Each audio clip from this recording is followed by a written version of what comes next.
What's going on, guys? Today we are actually going to be tearing down a spare motor that I've had for like 4 or 5 months or something like that. If you saw the last video, you'll know that our RB tested very low with compression, and I'm just not having that. I'm very sad about that. It's really like it hurts a lot because like I love that car so much. I built that car and I want it back. Like I want to take it back to the dirt and I want to have a lot of fun with it. The compression tester that I used kind of gave me some mixed readings, so I'm going to use another compression tester just to double check and make sure. Compare numbers, and if they're close enough, then that's unfortunate for me.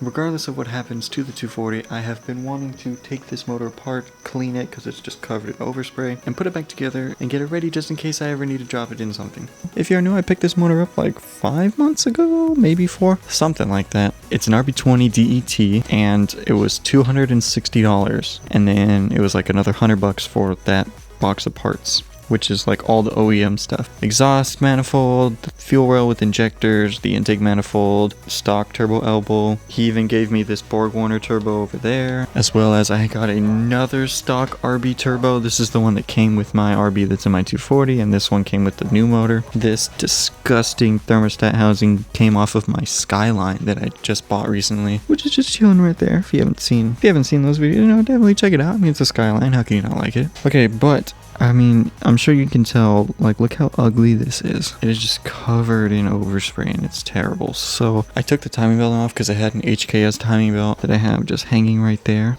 that I would really love some feedback on whether or not it's safe to use. It's still like squishy, like it still feels rubbery. It doesn't feel stiff, but it does have like these little cracks in the purple section.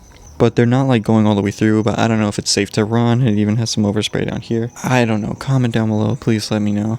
If not, I'll just get a gritty belt because I'm not too crazy on paying almost $200 for a timing belt. But paying like $140 for a gritty one is not bad. That's what I actually have in my 240. Zero complaints. When I took that off, totally forgot, was not at top dead center. So I kind of fucked myself on that one. So I wanted to take the head off anyways. The guy that I bought it from said that it was rebuilt. He bought it, rebuilt, and it just sat for like 2 years. He just had it sitting in his garage, and they got like paint and overspray and all kinds of crap all over it. And I was like, $260, like that's not bad. These two knock sensors alone are like $100 each or something. There's money back there. The stock turbo elbow is kind of hard to find, so that's some money right there. I can throw that up on eBay. Just there's a lot of OEM stuff that I got with the motor to where I can easily get my money back. There's also the McKinney RB2S chassis mount kit, which is like $400. That was included with that. There is ARB head studs included, but they're kind of shit, so the threads are a little messed up, so I'm not going to run them. I'm just going to get brand new ones. I actually just went to AutoZone and I got a bunch of parts cleaner. I got some up there too, and we're just going to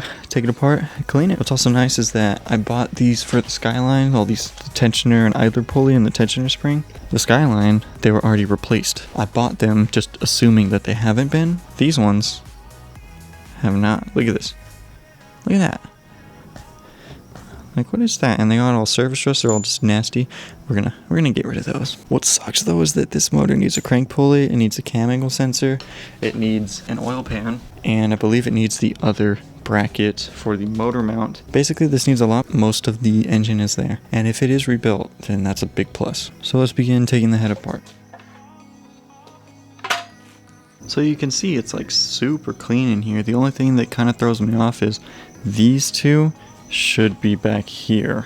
It's either these two or these two, but these should not be up here. They should be in the back. And we're missing a half moon, but that's okay because I have 2 brand new ones. And this one actually, this one's not even bad. We'll keep this as a spare just in case. We do have 2 brand new ones, which is great. Raw brokerage, amazing. What's nice about RB20s, I'm not 100% sure if the 25 and 26 are like this. They could be, but I've never owned one, so I've never worked on one, so I'm not too sure. They have these notches in the cams, which allow you to get to the head bolts without taking the cams out.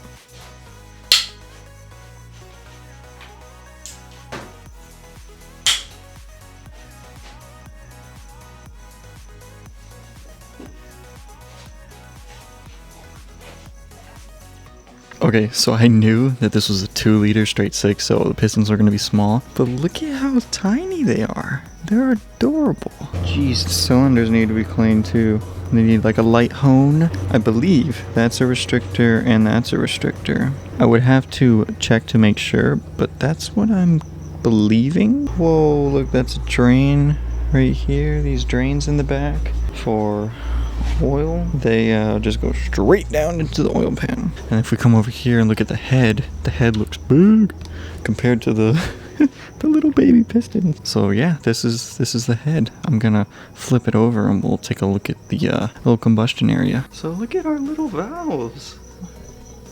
Everything on this motor is tiny. It actually might not even be that tiny. This is the first head that I've ever seen disassembled like this, or just taken off. Never done that. I've taken apart a B16 block that was like basically just like that, and I just took it apart. I'm gonna get the B16 pistons, which is 1.6 liter, and I'm gonna compare them to the size of the RB20, which is a 2 liter, but there's 2 extra cylinders. Okay, so this right here, B16, RB20, B16, similar. But if we look at the head gasket, the B16 piston is slightly bigger, so the bore is bigger. As far as the height, not sure. I'd have to Google it. That's the thing with the 20, is that the bore is bigger than the stroke, so it can rev high. So it can rev high without too many consequences, depending on, you know, how you built the motor. If it's just bone stock and you're revving it to like 9K, you might be on borrowed time. And then just as another little fun comparison, this is the whole like bottom end for my old dirt bike, a 125cc, which is like a 0.12 liter. They're actually not that different. That's insane. This is in the Skyline and also in the 240. I can't get over that. That's crazy. Okay, all right. Let's we'll turn her over.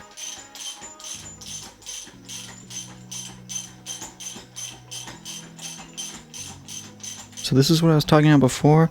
We have all the markings on it on the actual rod bolts. It's so hard to tell because they have oil on them, but there's that black line there, and there's also a matching one on the nut so they can know that it hasn't moved. And then you got all the markings on the main caps, and then this like girdle thing, brace, whatever it's called. Got a nice fancy oil pump. It's got a little pitting or something going on there, but that's not the end of the world. That's just nice. New oil pump, new water pump. You can see, well, you can't see, I can. You can see there's one of those oil squirters there that squirts onto the bottom of the piston, and I don't know if I'm going to be able to show it on camera, but the pistons have a little like cutout at the bottom for the oil squirter so they don't hit it. I mean, it makes sense because, you know, you don't want piston going up and down at 8,000 RPM hitting anything. But this is so sick. Everything's numbered. 1, 2, 3, 4, 5, 6. This was such a come up. $260. Rebuilt motor. Yeah, I gotta do some work to clean it up a little bit, but the interior, the inside is solid. Still got a little oil on it. That's why I was spinning it. If it was completely dry, I would not have been spinning it. That would have been dumb. The cool thing about straight sixes is the lack of counterweights. I mean, you have some here and here on 1 and 6, but in the middle, no counterweight. Because for every reaction, there is an mirrored reaction, so it cancels each other out, which balances it. A little pickup goes right there. I have that, thankfully. It's in that bin over there. I'll have to dig it up, but we also need an oil pan too. Let's look at the head. Let's get rid of this head gasket that we can no longer use. There is our head. This is our exhaust side here. So we got our exhaust valves are opening in cylinder 2. They're not open anywhere else, but our intakes are open in cylinder 3, and they're closed everywhere else. This isn't like an accurate representation of what the timing would be because, like I said before, we were not at top dead center when I took the timing belt off. But this is so cool. I'm going to spin the cams a little bit, make sure all the valves are opening and closing, but everything looks really good. I'll have to get this resurfaced just to get all this gasket material off. But that's so sick. And we're going to install a head drain right here in the back. I'm really hoping that this block, like I showed before, has the restrictors in it already, because that'd be sick. I mean, I think they're cheap, but if they're already in it, that'd be sick. I just still can't get over how like tiny everything is. This setup in my 240 makes 330 horsepower at the wheel. That's like 380 to 390 crank horsepower. Out of this little thing, it's insane. It's a monster. For being as little as it is, and I know people talk shit about the 20 all the time just because it's a 2 liter and it's so heavy and this and that and blah blah blah, internals are shit. There are definitely valid points to people's shit talking of the RB20, but it really is a very good motor. Sounds amazing, and if you're not lazy and you put the time and the effort into properly building one, the payoff is awesome. With it being an RB, it does have oiling issues. Super basic things to do would be the head drain like we are going to do, and those restrictors if you're taking the head off to put head studs and change the head gasket. Might as well put the restrictors in. But yeah, this is like really badass. You can actually almost see, I already cleaned these two, but number 3 has a 3 on it. This one you can't tell. This one had a 5, and this one has a 6. You can kind of see. This motor literally has never ran since rebuild. That's awesome. A 0 miles motor. That's exactly what I need. Okay, this thing just keeps getting better and better. So while I was cleaning, I noticed something. It says made in USA. It says that on every single freeze plug on the block. So that tells me that the freeze plugs have all been replaced. Because RBs were never made in the US, why would an OEM freeze plug say made in USA? I'm honestly like so happy with this. I'm so glad I bought it. Best $260 I've spent. This is insane. I'm just like spraying brake cleaner all over it, just trying to get it, decent. I think we're gonna paint this motor. I don't know what color, probably just black. It's an iron block. I wouldn't paint it silver. That'd be weird. Our beautiful RB20 with little baby pistons. That's so hilarious. Alright guys, I'm gonna end the video here. This has been such a cool experience. I am so happy that I bought the motor. Everything has been going so smoothly with it. It just keeps getting better somehow.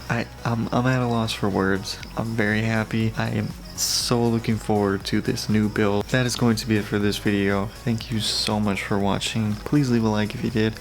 Comment down below any suggestions for mods and stuff that we should put on the motor. And then hit that subscribe button. I'll see you guys next time. Peace.